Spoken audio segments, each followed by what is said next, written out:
एक तरफ आधुनिक विज्ञान की प्रयोगशालाएं हैं, दूसरी तरफ हजारों साल पुराने वेद और पुराण, और दोनों एक ही निष्कर्ष पर पहुंचते हैं। वो निष्कर्ष ये है कि हनुमान चालीसा की ध्वनि, वो 40 चौपाइयां केवल एक स्तुति नहीं है, वो एक ऐसी शक्ति है जो तुम्हारे शरीर को, तुम्हारे मन को और तुम्हारी आत्मा को एक साथ बदलती है।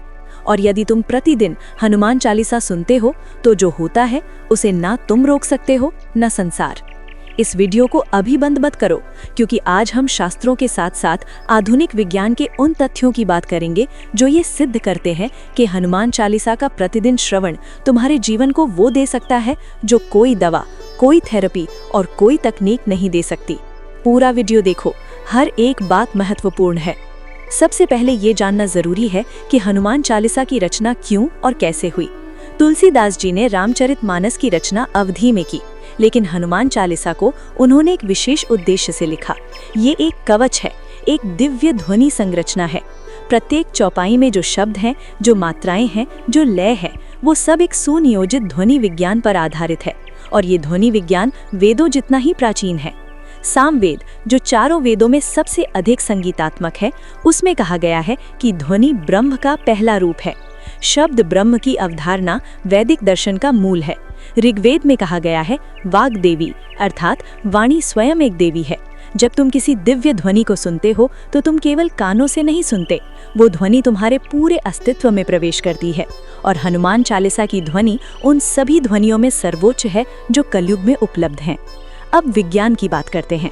आधुनिक न्यूरोसाइंस ने यह सिद्ध किया है कि जब मनुष्य नियमित रूप से किसी विशेष ध्वनि, विशेषकर संगीतात्मक, लयबद्ध और उच्च आवृत्ति वाली ध्वनि को सुनता है तो मस्तिष्क में एक विशेष प्रक्रिया होती है। इसे न्यूरल एंट्रेनमेंट कहते हैं। इसका अर्थ ये है कि मस्तिष्क की तरंगे उस ध्वनि की लय के साथ सिंक्रोनाइज्ड होने लगती हैं। हनुमान चालीसा की लय, उसका विशेष छंद मस्तिष्क को अल्फा और थीटा वेव स्टेट में ले जाता है। और यही वो अवस्था है जिसमें तनाव कम होता है, एकाग्रता बढ़ती है और आत्मिक शांति का अनुभव होता है। वैदिक परंपरा में इसे नाद योग कहते हैं। नाद अर्थात ध्वनि, योग अर्थात मिलन। नाद योग वो साधना है जिसमें ध्वनि के माध्यम से परमात्मा से मिलन होता है। हनुमान चालीसा का प्रतिदिन श्रवण एक प्रकार का नाद योग ही है। चाहे तुम इसे साधना के रूप में करो या नहीं, वो ध्वनि अपना कार्य करती है। और अब वो बात जो तुम्हारे रोंगटे खड़े कर देगी। जब प्रतिदिन हनुमान चालीसा सुनी जाती है तो सबसे पहले जो बदलता है वो है कॉर्टिसोल का स्तर। कॉर्टिसोल वो हार्मोन है जो तनाव के समय शरीर में बनता है। आधुनिक शोध बताते हैं कि नियमित रूप से किसी विशेष ध्वनि, विशेषकर संगीतात्मक, लयबद्ध और उच्च आवृत्ति वाली ध्वनि के नियमित श्रवण से कॉर्टिसोल का स्तर महत्वपूर्ण रूप से घटता है। तनाव कम होता है, चिंता घटती है और मन में एक असाधारण स्थिरता आती है। तैत्तिरीय उपनिषद में कहा गया है आनंदो ब्रह्म, ब्रह्म आनंद स्वरूप है। जब हनुमान चालीसा की ध्वनि तुम्हारे मस्तिष्क को उस अवस्था में ले जाती है तो वो वास्तव में तुम्हें ब्रह्म के निकट ले जाती है। ये केवल धार्मिक उक्ति नहीं, ये जीव विज्ञान और वेदांत का संगम है। दूसरा परिवर्तन होता है रोग प्रतिरोधक क्षमता में वृद्धि। ये सुनकर चौंको मत, ध्वनि चिकित्सा, साउंड थेरेपी आज विश्व के अनेक अस्पतालों में प्रयोग में आती है। शोध बताते हैं कि विशेष आवृत्तियों की ध्वनि से शरीर की कोशिकाएं पुनर्जीवित होती हैं। हनुमान चालीसा में प्रयुक्त र और म की ध्वनि, राम, वो ध्वनि संयोग नहीं है। वेदों में र को अग्नि तत्व का प्रतीक और म को जल तत्व का प्रतीक माना गया है। इन दोनों का संयोजन शरीर में ऊर्जा संतुलन बनाता है। अथर्व वेद में ध्वनि चिकित्सा के अनेक सूत्र मिलते हैं। इसमें कहा गया है कि मंत्र वो शक्ति है जो शरीर के भीतर प्रवेश कर रोग के मूल को नष्ट करती है। हनुमान चालीसा में हनुमान नाम की आवृत्ति बार बार होती है और हनु शब्द संस्कृत में उस शक्ति का बोध कराता है जो विनाशकारी तत्वों को नष्ट करती है। जब ये ध्वनि कानों से प्रवेश करती है और शरीर की कोशिकाओं तक पहुंचती है तो ये एक दिव्य शुद्धिकरण की प्रक्रिया है। तीसरा परिवर्तन, और ये सबसे गहरा है, होता है चेतना के स्तर पर। मांडुक्य उपनिषद में चेतना की 4 अवस्थाएं बताई गई हैं: जागृत, स्वप्न, सुषुप्ति और तुरीय। तुरीय अवस्था वो है जिसमें व्यक्ति जागते हुए भी परमात्मा की उपस्थिति का अनुभव करता है। जो साधक वर्षों की तपस्या से इस अवस्था को पाते हैं, वही अनुभव हनुमान चालीसा का नियमित श्रवण धीरे धीरे देने लगता है। ये अतिशयोक्ति नहीं है। जब मस्तिष्क अल्फा और थीटा वेव स्टेट में जाता है, जो हनुमान चालीसा के नियमित श्रवण से होता है तो वो अवस्था वैज्ञानिक दृष्टि से तुरीय अवस्था के सबसे निकट है। पूर्व और पश्चिम दोनों एक ही बात कह रहे हैं, एक शास्त्रों की भाषा में, दूसरा प्रयोगशाला की भाषा में। और अब रुको, एक पल के लिए सोचो, क्या तुम उस शांति को, उस स्थिरता को, उस दिव्य अनुभव को केवल एक चालीसा सुनकर पा सकते हो? उत्तर है हाँ, लेकिन एक शर्त है। वो शर्त है नियमितता। रामचरितमानस में तुलसीदास जी लिखते हैं, नित्य पूजिए गुरुपद कंजा, अर्थात नित्य, प्रतिदिन। ये शब्द महत्वपूर्ण है। एक बार सुनने से शरीर में वो परिवर्तन नहीं होता जो प्रतिदिन सुनने से होता है। जैसे एक दिन जल पीने से प्यास नहीं बुझती, वैसे एक दिन हनुमान चालीसा सुनने से वो दिव्य प्रभाव नहीं आता। लेकिन जब तुम प्रतिदिन सुनते हो तो एक क्यूमुलेटिव इफेक्ट बनता है, एक संचय होता है, और वो संचय एक दिन तुम्हारे पूरे जीवन को बदल देता है। विज्ञान इसे न्यूरोप्लास्टिसिटी कहता है, मस्तिष्क की वो क्षमता जिससे वो नए अनुभवों के आधार पर अपनी संरचना बदलता है। जब तुम प्रतिदिन हनुमान चालीसा सुनते हो तो मस्तिष्क में नए न्यूरल पाथवेज बनते हैं जो शांति, सकारात्मकता और एकाग्रता के लिए परमानेंटली प्रोग्राम्ड हो जाते हैं। वेदों में इसे संस्कार कहते हैं। संस्कार अर्थात वो दिव्य छाप जो आत्मा पर पड़ती है। प्रतिदिन हनुमान चालीसा सुनना एक ऐसा संस्कार है जो तुम्हारी आत्मा पर, तुम्हारे मन पर और तुम्हारे शरीर पर एक शुभ और अमित छाप छोड़ता है। अब बात करते हैं उस परिवर्तन की जो सबसे अधिक दिखाई देता है, भय का समाप्त होना।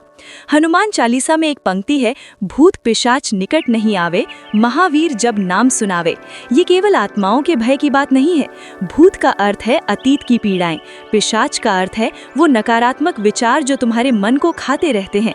जब हनुमान जी का नाम प्रतिदिन कानों में पड़ता है तो वो अतीत की पीड़ाएं धीरे धीरे कम होती हैं, नकारात्मक विचार कम होते हैं और एक अजीब सी निर्भयता आने लगती है।